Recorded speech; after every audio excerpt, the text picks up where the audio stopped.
Baik, perkenalkan nama saya Fitri Sofianti.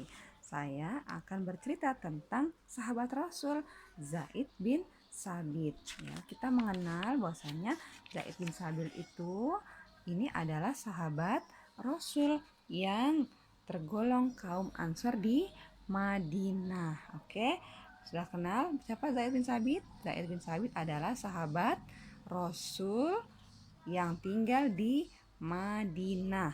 Oke. Nah, saat itu Rasul hijrah ke Madinah, ya. Hijrah ke Madinah itu usianya 11 tahun. Usia berapa? 11 tahun. Jadi saat Rasul hijrah ke Madinah, Zaid baru berusia 11 tahun, ya. Kemudian bersama keluarganya Zaid masuk Islam, ya.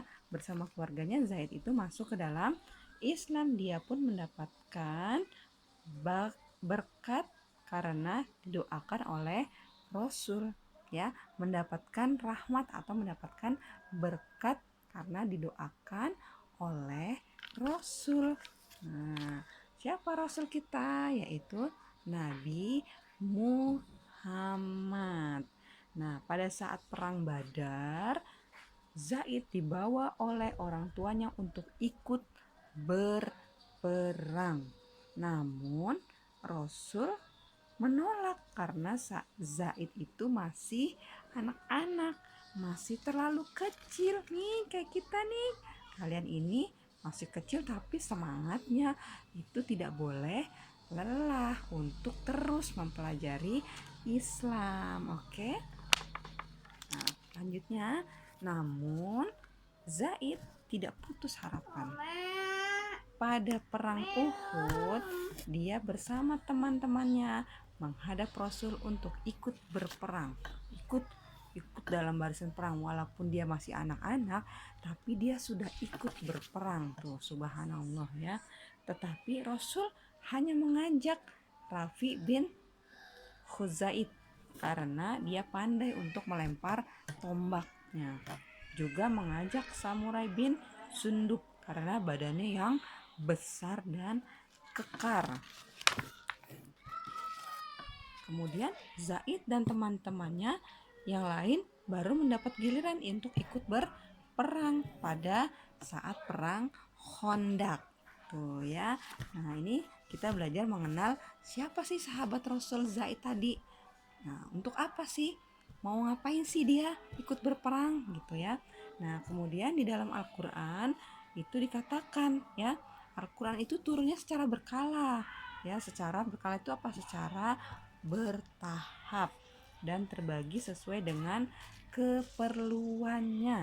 Nah, Rasul pun menyampaikan kepada sahabatnya.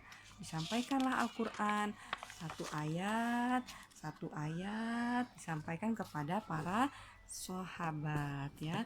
Walaupun berilmu tinggi, Zaid itu tetap bersikap sopan, hormat kepada sesama. Jadi kita itu meskipun kita pintar, kita pandai, tapi tetap hormat kepada orang yang di bawah kita, pada orang yang lebih tua, kepada yang lebih muda gitu ya.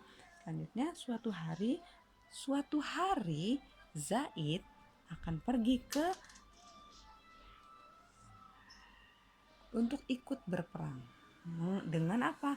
Menunggang kuda, dengan memegang tali kuda. Siapa yang pernah lihat kuda? Siapa yang pernah naik kuda? Ya. Nah, Zaid itu masih anak-anak sudah bisa naik kuda. Nah, kemudian pada saat perang Yaman ya, banyak kaum muslim yang berguguran. Umar merasa khawatir para penghafal Al-Qur'an akan habis berguguran ya. Nah, kemudian Abbas itu berbicara, tidak perlu Zaid, tidak perlu kau kau adalah ulama besar katanya gitu ya. Kau harus terus berjalan, kau harus terus maju ikut ke dalam peperangan. Zaid pun melaksanakan tugasnya. Dia pun menghimpun ayat-ayat Al-Quran untuk menghafal, untuk dihafal Al-Qur'annya ya. Dia meneliti, kemudian mempersamakan ayat-ayat tersebut, dia membandingkan satu bacaan dengan bacaan lainnya, gitu ya. Sehingga disitulah keutamaan kita untuk belajar Al-Quran. Meskipun anak-anak juga harus tetap semangat belajar Al-Quran ya. Setelah beberapa lama Zaid berhasil menghimpun Al-Quran yang tersusun dan teratur rapih. Nah, nih menjadi buku. Subhanallah. Namun Al-Quran terus masih terdiri dari beberapa mushaf yang memiliki perbedaan ya. Masih banyak perbedaan tanda harokatnya. Nah, itulah kemudian Zaid pun segera bekerja keras untuk menghafal Al-Quran. Akhirnya disampaikanlah kepada para sahabat ya, berkat perjuangan dan kerja keras dari Zaid tadi berhasil menghimpun Al-Quran sehingga sampai sekarang kita dapat memiliki dan membaca Al-Quran. Subhanallah ya. Alhamdulillah. Itulah perjuangan dari sahabat Rasul Zaid bin Sabit yang masih anak-anak pun dia sudah berjuang untuk Islam dan menghimpun Al-Quran menjadi satu buku sehingga kita bisa mempelajari sampai sekarang. Alhamdulillah.